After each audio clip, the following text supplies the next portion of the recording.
Hello everyone, कैसे हैं हम सभी दोस्तों। इसी वीडियो से हम स्टार्ट करने जा रहे हैं complete React JS crash course.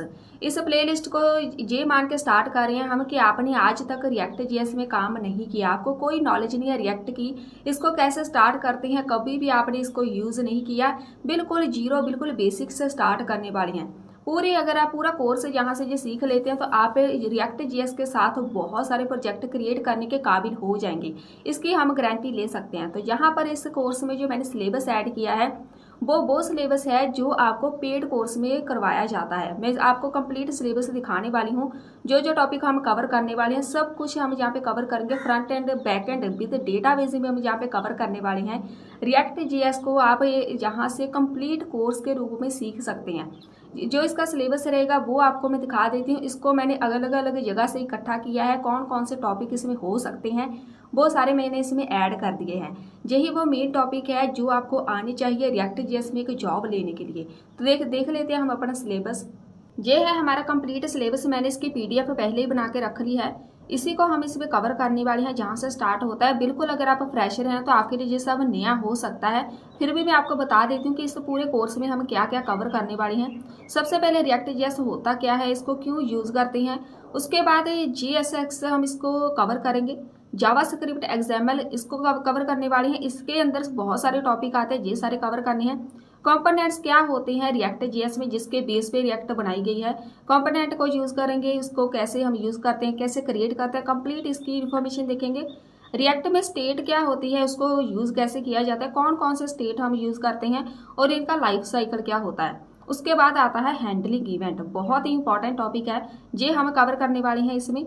उसके बाद आता है कंडीशनर एंटरिंग, फिर आता है हमारे पास लिस्ट एंड कीज के साथ डेटा कैसे हम फैच करते हैं, फिर आता है फॉर्म को हम कंट्रोल कैसे करते हैं, कोई भी आपने फॉर्म सबमिट करना है उसको हम कैसे इसमें हैंडल करते हैं। देन आता है हमारे पास रिएक्ट हुक्स, हुक्स कितने टाइप की होती है, कौन कौन सी हुक होती है, तो उसको हम यूज कैसे करते हैं, ये सब हम सीखने वाले हैं। उसके बाद हम कवर करने वाले हैं कॉन्टेक्स्ट पे, मोस्ट इंपॉर्टेंट टॉपिक है रिएक्ट जीएस का। ऐसा मान लो कि इसको आपने बहुत डीपली सीखना है, इसी के साथ आपने काम करना होता है, प्रोजेक्ट इसके साथ क्रिएट करने हैं। तो यहाँ पर इसको हम बहुत ही डीपली सीखेंगे, इसको लाइव प्रोजेक्ट कैसे क्रिएट करते हैं, कौन कौन से प्रोजेक्ट क्रिएट करने हैं वो सब आपको सिखाने वाली हूँ मैं। यहाँ पर स्टाइलिंग कैसे रिएक्ट में यूज करते हैं, सीएसएस को मतलब कैसे कैसे यूज कर सकते हैं, 3 टाइप की सीएसएस हमारे पास होती है, तीनों को हम इसमें कैसे यूज करते हैं वो हम सीखने वाले हैं। रिएक्ट राउटर बहुत ही ज़्यादा इंपॉर्टेंट टॉपिक है, राउटर के साथ नेविगेशन बार को हम कैसे हैंडल करते हैं वो हम सीखेंगे। यहाँ पर हो गया router, switch, link, navigation component, ये सब हम सीखने वाले हैं। उसके बाद बारी आती है state management with Redux, Redux यहाँ पे हम कैसे यूज करते हैं इसको हम कंप्लीट सीखेंगे। देन बारी आती है असिंक्रोनस प्रोग्रामिंग या फिर एपीआई के साथ हम कैसे काम करते हैं, एपीआई से हमने डेटा फेच करना है वो कैसे करते हैं। उसके बाद बारी आती है एरर हैंडलिंग। तो ये है हमारा कंप्लीट कोर्स, ये वो सिलेबस है हमारा जो आपको एक पेड कोर्स में करवाया जाता है। आप गूगल पे जाकर सर्च कर सकते हैं और रिएक्ट जीएस ऑनलाइन कोर्स, उनकी वेबसाइट पे, हर एक वेबसाइट पे एक सिलेबस होता है, जो जो भी कोर्स प्रोवाइड कराते हैं उन्होंने सिलेबस बताया होता है, आप उनके साथ ये सिलेबस मैच करके देख सकते हैं। तो ये हम कंप्लीट सीखने वाले हैं पूरी की पूरी प्ले लिस्ट में। तो हम यहाँ पे प्ले लिस्ट में काम करेंगे, डेली के डेली वीडियो अपलोड करेंगे। तो चलिए यहाँ पे ज़्यादा टाइम वेस्ट नहीं करेंगे, स्टार्ट करते हैं। सबसे पहले तो आपको पता होना चाहिए रिएक्ट जीएस होता क्या है, क्यों इसको यूज किया जाता है, आखिर इसको लॉन्च क्यों किया गया है। रिएक्ट को डेवलप किया था फेसबुक कंपनी ने, उसके बाद इसको ओपन सोर्स बता दिया गया, मतलब कोई भी इसको यूज कर सकता है, ओपनली ये पूरे का पूरा कोड अवेलेबल है, कोई भी इसको यूज कर सकता है। अब यहाँ पर इसको यूज क्यों किया गया है, क्यों हम इसको ही प्रेफर करते हैं रिएक्ट को, बहुत सारे मेन रीजन है, उनमें से जो हमारे लिए बेसिक जानना जरूरी है वो 2 है। सबसे पहले तो इसके कंपोनेंट की रीयूजेबिलिटी, दूसरा ऑप्शन है इनकी जो 1 पेज एप्लीकेशन, मतलब हम रिएक्ट जीएस में 1 पेज एप्लीकेशन क्रिएट कर सकते हैं। 1 पेज एप्लीकेशन क्या होती है वो भी देख लेते हैं। हमारे पास जितनी सरकारी वेबसाइट है उसको आप बहुत ही अच्छे से समझ सकते हैं। ये एक हमारे पास गवर्नमेंट की एक वेबसाइट है, यहाँ पर मैं दिखा देती हूँ डिफरेंस क्या होता है। इधर हमने कहीं भी क्लिक कर देना है, यहाँ पर मैं मान लो इधर मूव करना चाहती हूँ आर्ट एंड कल्चर पे, इस पे क्लिक करेंगे तो यहाँ पर पेज बार बार रिफ्रेश होता रहेगा। हमारे लिए जो बहुत ही छोटी सी बात है, लेकिन जब ये वेबसाइट हमारे सर्वर पे चली जाती है यहाँ पर हमारे लिए बहुत टाइम वेस्ट होता है। फिर से हमने कहीं जाना है, यहाँ पे चले जाते हैं, क्लिक करो, जितनी बार हम यहाँ पर दूसरे पेज पे जाते रहेंगे हमारा पूरे का पूरा पेज लोड होता रहेगा। यही एक छोटी सी प्रॉब्लम नहीं है। एक इसमें और इश्यू बता देते हैं, यहाँ पे हम यूट्यूब पे चलते हैं, अब मान लो मेरे पास ये वीडियो चल रही है, ठीक है, जो पूरा पेज डिजाइन किया गया है मान लो, ठीक है, जो रिएक्ट में ही मान लो डिजाइन किया गया। अब मैं जहाँ पे लाइक करना चाहती हूँ तो लाइक के पे क्लिक कर दिया तो लाइक हो गया ना, यहाँ पर कोई पेज रिफ्रेश नहीं हुआ। जैसे ऐसे ही आपने सब्सक्राइब करना, सब्सक्राइब पे क्लिक करो, कोई पेज रिफ्रेश नहीं होगा, बस यहाँ पे सब्सक्राइब हो जाएगा। तो ये वाला जो काम होता है ना, फिर से मैंने अनसब्सक्राइब करना है तो यहाँ पे क्लिक करो तो यहाँ पर पूरा पेज लोड नहीं हो रहा, कुछ भी रिफ्रेश नहीं हो रहा। तो यहाँ पे लाइक करना है, डिसलाइक करना है, बिना पेज रिफ्रेश के पूरे का पूरा हमारा टास्क कंप्लीट हो रहा है। ये पॉसिबल है हमारे पास रिएक्ट जेएस में। ऐसे ही हमारे पास वेबसाइट ज़्यादा चलती हैं, मतलब ऐसे समझ लो कि इसे ऐसे ही वेबसाइट क्रिएट करनी होती है, बार बार पेज रिफ्रेश ना हो। तो अगर बार बार पेज रिफ्रेश होता रहेगा, टाइम कितना ज़्यादा वेस्ट होगा। सर्वर की बात करें तो वहाँ पे हमारे पास बैंडविड्थ तो बहुत ज़्यादा यूज़ होती है, उसके लिए इसको रिमूव किया गया है कि बार बार पेज रिफ्रेश नहीं करेंगे। और इसकी बहुत ही अच्छी एग्जाम्पल है, जब हम कोई भी फॉर्म फिल करते हैं तो फॉर्म एक बार हम पूरे का पूरा फॉर्म फिल कर देते हैं, सबमिट करने पे अगर कोई भी हमारे से गलती हो जाती है तो पूरा फॉर्म हमें फिर से फिल करना पड़ता था पहले, जो पहले की वेबसाइट थी। तो गवर्नमेंट की वेबसाइट की बात करें वो आज भी ऐसी ही है, क्योंकि उन्होंने अपडेट नहीं किया। लेकिन अगर ये वाली हमारे अगर बिजनेस की बात करें, जहाँ हम किसी कंपनी की बात करें, वहाँ पर ऐसी वेबसाइट नहीं चलती। एक बार किसी यूजर ने पूरा फॉर्म फिल कर दिया, जो भी उसमें गलती है सिर्फ वही चीज़ उसको रीफिल करनी पड़ेगी, पूरा फॉर्म अगेन फिर से जीरो से उसको फिल ना करना पड़े। जैसे पेज रिफ्रेश होगा, फॉर्म में जो भी करेक्ट वैल्यू है, करेक्ट इन्फॉर्मेशन है, वो ऐसे ही फिल होनी चाहिए, वही वो रीफिल करे इन्फॉर्मेशन जो उसने गलत फिल की थी। ये सब पॉसिबल है हमारे पास वन पेज एप्लीकेशन में। इसकी और लाइव एग्जांपल है हमारी जीमेल। तो ये हमारी एक जीमेल है, ठीक है, ये लाइव एग्जांपल है one time application, one page application की। तो वन पेज एप्लीकेशन क्या होता है, यहाँ पर कहीं भी आप क्लिक करो, यहाँ पे जाना है, क्लिक करो, पेज बिल्कुल भी रिफ्रेश नहीं होगा, सब कुछ यहाँ पे अपने आप ओपन होता जाएगा। जहाँ पे क्लिक करना है, इधर जाना है, क्लिक करो, कोई पेज रिफ्रेश नहीं होगा। कहीं भी जाना है, जहाँ पे क्लिक करो, इतना ही पोर्शन रिफ्रेश हो रहा है, बाकी सारे का सारा पेज वैसे का वैसा ही है। यहाँ पर जाना है, यहाँ पर जाना है, शेड्यूल पे जाना है, ऑल मेल पे जाना है, स्पैम में जाना है, जिधर भी जाना है तो कुछ भी यहाँ पे सिलेक्ट करो, बिना पेज रिफ्रेश किए वही कंटेंट सिर्फ रिफ्रेश होगा जिसकी आपको ज़रूरत है। तो ये एक हमारे पास लाइव एग्जांपल है। आप ऐसे ही एक वेबसाइट, ऐसा ही एक सॉफ्टवेयर आप एक ना प्रोजेक्ट क्रिएट कर सकते हैं जीमेल का। तो ये आपके लिए बहुत ही अच्छा एक ऑप्शन है, अगर आप रिएक्ट में क्रिएट करना चाहते हैं प्रोजेक्ट, जीमेल अकाउंट का आप क्रिएट कर सकते हैं। तो ये सारी की सारी वेबसाइट हमारे पास एग्जांपल है कि रिएक्ट जेएस को हम क्यों यूज करें। दूसरा पॉइंट है रीयूजेबिलिटी, वो हम प्रैक्टिकली देखेंगे कैसे एक कंपोनेंट को हम रीयूज करते हैं। सारा काम इसी पे हम करने वाले हैं, तो वो प्रैक्टिकली हम समझेंगे कैसे कैसे रीयूज किया जाता है। अब हम इसको स्टार्ट करते हैं, कैसे इसको डाउनलोड करना है, बिल्कुल जीरो से स्टार्ट करने वाले हैं। तो चलिए फिर चलते हैं हम अपने लैपटॉप की स्क्रीन पे। सबसे पहले हमने डाउनलोड करना है Node.js। तो यहाँ पे चलते हैं, इधर जाके टाइप करो डाउनलोड Node.js। विंडोज़ के लिए चाहिए, आप विंडोज़ के साथ में लिख सकते हैं, नहीं तो आप डायरेक्ट जा सकते हैं। जहाँ पे इधर लिखा है डाउनलोड, तो इस पर क्लिक कर लो। यहाँ पे लिखा है ये वाला लेटेस्ट वर्जन है, तो आपको कुछ भी सोचने की जरूरत नहीं है। जब भी आप इसको डाउनलोड करेंगे, जहाँ से वैसे क्लिक कर देना, हमेशा यहाँ पे लेटेस्ट जो भी वर्जन हो वही शो होता है। तो यहाँ पे ये डाउनलोड हो गया है, इसको कुछ भी नहीं करना, बस डाउनलोड करके छोड़ देना है, कुछ भी नहीं करना है इसमें। अब यहाँ पे चेक करना है कि हमारे पास डाउनलोड हुआ है कि नहीं। यहाँ पर एनपीएम की हमें जरूरत पड़ेगी। जे का पैकेज मैनेजर होता है, पैकेज मैनेजर हमने कोई भी रिएक्ट जेएस में काम करना है, इसमें कुछ पैकेजेस बने बनाए होते हैं, उस पैकेज को हमने डाउनलोड करना होता है अपनी कोडिंग में। उस पैकेजेस को डाउनलोड करने के लिए हमें जरूरत पड़ती है एनपीएम की। तो एनपीएम हमें जहाँ पर पहले से ही मिल जाता है, जैसे ही डाउनलोड करते हैं हम Node.js, एनपीएम उसके साथ ही डाउनलोड हो जाता है। इसको हम टेस्ट कर लेते हैं। हमने जाना है, जहाँ पर एक ऐसा करते हैं, फोल्डर क्रिएट कर लेते हैं, एक नया फोल्डर क्रिएट कर लो, कहीं भी डेस्कटॉप पे करना है डेस्कटॉप पे कर लो, न्यू फोल्डर, इसका नाम हम रिएक्ट रख देते हैं, बस रिएक्ट ही रख देते हैं। इसको ओपन कर लेते हैं बीएस कोड में, राइट क्लिक करके। यहाँ पर अगर आपके पास बीएस कोड नहीं है तो उसको डाउनलोड कर लो पहले। बीएस कोड को डाउनलोड करने के बाद ओपन विद कोड का ऑप्शन आ जाएगा, इसको आप ओपन कर सकते हैं। तो ये हो गया मेरे पास फोल्डर ओपन। अब यहाँ पे सबसे पहले तो हम चेक करेंगे क्या हमारे पास Node.js डाउनलोड हो गया है, उसके बाद क्या हमारे पास npm डाउनलोड है कि नहीं। जैसे पे क्लिक करना है, इसको आप बंद कर सकते हैं। सबसे पहले टर्मिनल ओपन करो, यहाँ से क्लिक कर सकते हैं। टर्मिनल कैसे ओपन करना है, यहाँ पर न्यू टर्मिनल या फिर कंट्रोल शिफ्ट जे वाला एस्केप बटन के नीचे का सिंबल होता है, इसको प्रेस कर सकते हैं। सबसे पहले हमने चेक करना है नोड तो यहाँ पर हम -v लिख सकते हैं। एंटर करो तो यहाँ पर ये वाला आ रहा है, ठीक है। अब यहाँ पे देखो नोड नहीं हुआ, तो मेरे पास ये वाला जो कमांड है ये नहीं चली, तो आपके पास भी ये वाला इशू आ सकता है।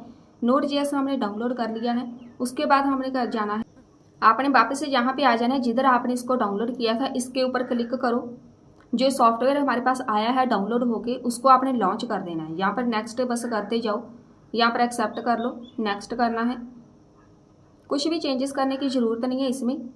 जे वाले हैं इसको क्लिक कर सकते हैं, नहीं भी करेंगे तब भी ओके है। यहाँ पर इंस्टॉल कर दो तो ये पूरे का पूरा इंस्टॉल हो जाएगा। अब यहाँ पर ये जो इशू आ रहा है ना हमारे पास, ये सबसे पहले इशू आपके पास आएगा कि नोड इसमें नहीं है। नोड हमने डाउनलोड ही नहीं किया अभी तक, उसको लॉन्च ही नहीं किया। अब यहाँ पे ये हो गया डाउनलोड, थोड़ा सा ये टाइम लेगा तो वापस आते हैं। डाउनलोड करने के बाद बस इसको फिनिश कर देना है, फिनिश। अब ये डाउनलोड हो चुका है, ठीक है। इसको कुछ भी नहीं करना, इसको एंटर कर दो, एंटर कर दो।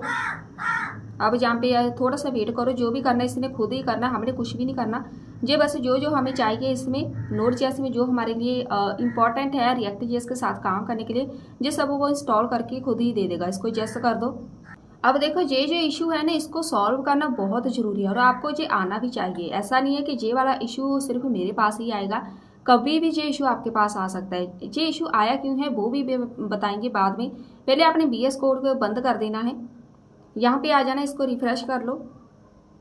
VS कोड को फिर से ओपन करो, या फिर इसी फोल्डर को ओपन करो, ओपन विद कोड।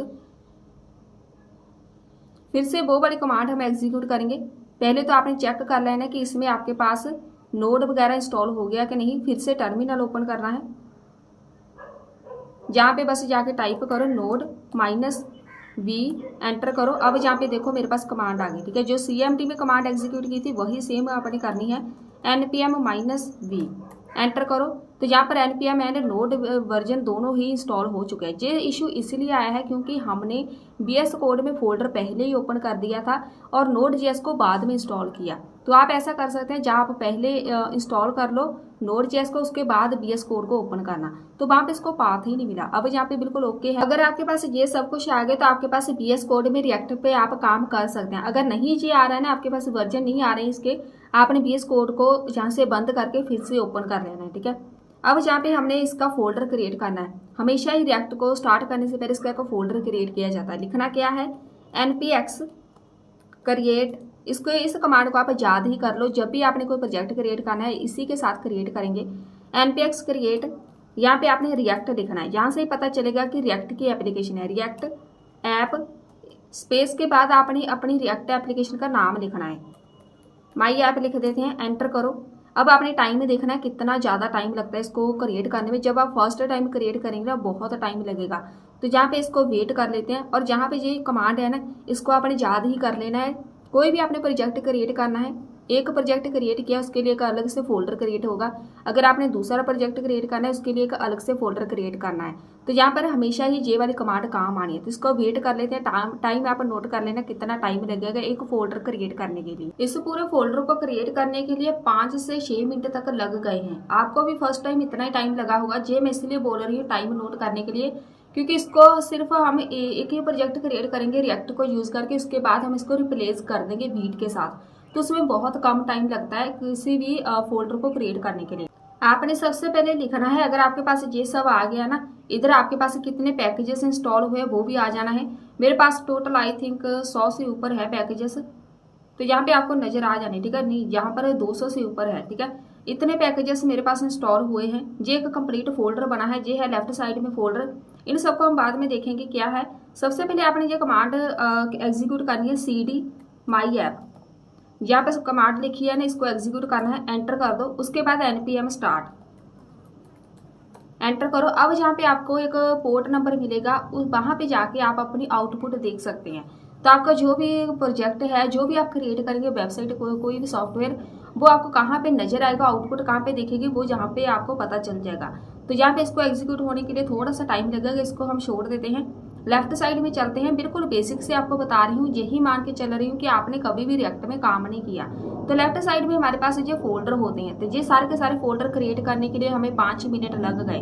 क्या है इस फोल्डर में, ये हमारी एक रिएक्ट एप्लीकेशन है। इसी के बीच हमने पूरे का पूरा कोड लिखना होता है। डायरेक्ट हम किसी भी कहीं भी जाके कोड नहीं लिख सकते, हमें ये एक अलग से इन्वायरमेंट क्रिएट करना पड़ता है। जहाँ पे हमारे पास बहुत सारे फोल्डर है, लेकिन इनमें से जो आपके काम का फोल्डर है वो एक सोर्स है। सोर्स वाला फोल्डर आपके काम का है, सारे के सारा काम हमने इसी के अंदर करना है। एक पब्लिक वाला फोल्डर है, इसके अंदर हम रख सकते हैं इमेजेस वगैरह, जहाँ आपने कोई HTML का कोड लगाना हो तो हम यहाँ पे रख सकते हैं। मेन हमारा सोर्स वाला फोल्डर है, इसके अंदर एक app.js के नाम से एक फाइल होती है, यही है बेसिकली हमारी जो आउटपुट है। यहाँ पे मैं दिखा देती हूँ, जो भी हमारे पास अब सामने आउटपुट आएगी ना वो जहाँ से आएगी, यही पूरा कोड होता है। इसी के अंदर हमने अपना मेन कोड लिखना होता है। मतलब यहाँ पर एक CSS की फाइल है कि app.js, इन 2 पेजेस में हमने अपनी पूरी कोडिंग लिखनी है। ये वाली जो पब्लिक वगैरह है, ये सब जैसे जैसे हम काम करते जाएंगे ना आपको पता चल जाएगा कौन सा आपने फोल्डर यूज करना है कौन सा नहीं। तो अब मेरे पास यहाँ पे आउटपुट आ जानी चाहिए। तो ये है हमारे पास आउटपुट। आपके पास कुछ डिफरेंट नहीं है ना, सेम ही आउटपुट आपके पास भी आएगी। इनका React.js का लोगो लगा हुआ है, जहाँ पर कुछ लिखा हुआ है, इधर लर्न कर सकते हैं। तो ये है हमारे पास आउटपुट, जो हमारे अपने खुद के प्रोजेक्ट की आउटपुट रहेगी, जहाँ पे शो हो रही है। ठीक है, अब जहाँ पे चलते हैं वापस।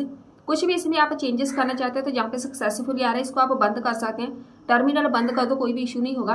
कुछ भी आप चेंज करना चाहते हैं तो मैं जहाँ पे चाहती हूँ कि मेरा नाम दिखाए या कुछ भी, यहाँ पे जो लिखा हुआ है जे वाला एडिट वगैरह, इसको हम हटा देते हैं। जे लिखा हुआ है, ठीक है, इसको आप हटा दो। इसके अंदर आप नाम लिख लो कोई भी। यहाँ पे आपको सेव करने की जरूरत नहीं है, तो ये बाय डिफॉल्ट सेव हो जाता है। उसके बाद आपको रिफ्रेश करने की भी जरूरत नहीं पड़ेगी। अगर आप इधर आ जाते हैं ना, तो यहाँ पर जैसे थोड़ा सा आप वेट करेंगे अपने आप ये रिफ्रेश हो जाता है। यहाँ पे देखो मैंने रिफ्रेश नहीं किया पेज। ये भी इसकी एक एडवांस फीचर है रिएक्ट में, तो आप इसको बिना पेज रिफ्रेश किए, पूरे का बिना पेज, यहाँ से इधर हमें रिफ्रेश पे क्लिक नहीं करना पड़ता, अपने आप ये रिफ्रेश हो जाता है। तो वो भी हमारा टाइम सेव हो जाता है। कुछ भी आप चेंज करना चाहते हैं तो यहाँ पे चेंजेस करनी है। ठीक है, ये हमारा मेन कोड है। जो हमारे पास CSS की फाइल है बाय डिफॉल्ट ये होती है, आप इसको भी चेंज कर सकते हैं। ये हमारे पास पूरी CSS की फाइल है। अगर आप इसको हटा भी देते हैं, हटा दो इसको, तो पूरी इसकी जो CSS है वो हट जाएगी, कुछ ऐसा दिखेगा पेज। ठीक है, सब कुछ ये हटा देंगे, ये हमारे काम का नहीं है, क्योंकि हमने यहाँ पे अपने प्रोजेक्ट क्रिएट करनी है, तो ये हमारे काम का नहीं होता, हमें हटा देना है बस। ठीक है, तो कुछ भी चेंजेस करनी है जहाँ पे करेंगे। इस पूरे कोड में जो आपके लिए मेन काम है, जो आपका मेन कोड है, वो मैं बता देती हूँ कौन सा है। जहाँ से लेके रिटर्न के बाद ये वाला जो है जो पूरा हटा सकते हैं हम। तो यहाँ पर आपने कुछ H1 में लिखना है हेलो। हेलो कैसे प्रिंट कराना है, यहाँ पे आप ऐसे लिख सकते हैं H1, यहाँ पे आएगा हेलो। यहाँ पे चले जाते हैं तो इधर मेरे पास सिर्फ और सिर्फ हेलो आना चाहिए। तो ये हो गया मेरे पास हेलो। सब कुछ हटा देना है, कुछ भी नहीं रखना। तो पूरे का पूरा जो प्रोजेक्ट एग्जीक्यूट करने के लिए हमारे पास जो मेन कोड होता है वो ये होता है। ठीक है, यहाँ पर ये लोगो लगाने की भी जरूरत नहीं है, इसको भी हटा दो। यहाँ पे हमने इंपोर्ट करना होता है रिएक्ट को। इंपोर्ट करना है रिएक्ट फ्रॉम, कहाँ से, रिएक्ट को, यहाँ से। तो ये हमारे पास बेसिक कोड होता है, बेशक आप इसको याद भी कर सकते हैं। तो ये वाला कोड हर एक पेज में यूज होगा, हर एक प्रोजेक्ट में यूज होगा, जब भी आप कोई नया प्रोजेक्ट स्टार्ट करेंगे। तो जहाँ से स्टार्ट होना है, जहाँ पर रिटर्न में आपका वो कोड आएगा जो आपको जहाँ पे आउटपुट दिखेगी। HTML का कोड मान लो जहाँ पे आएगा, जितने भी कंपोनेंट वगैरह सब कुछ जहाँ पे रेंडर किए जाते हैं, वो सब हम धीरे धीरे करके सीखेंगे। ठीक है, तो यहाँ पर जो CSS की फाइल है इसको आप बिल्कुल यहाँ पे हटा देते हैं, इसकी कोई ज़रूरत नहीं है, कुछ भी नहीं लगाना हमने। पूरे का पूरे यहाँ पर ऐसे ही दिखेगा हमारा ब्लैंक पेज। तो यहाँ पे चलते हैं, जो हमारा सिलेबस है, जो फर्स्ट वाला मॉड्यूल हमारा कंप्लीट हो गया है। यहाँ तक जहाँ तक React.js क्या है, इसके की फीचर जरूरी नहीं है, आप इसकी स्टडी कर सकते हैं। तो ये एक थ्योरी पार्ट है, तो वो आप ऐड कर सकते हैं इसमें।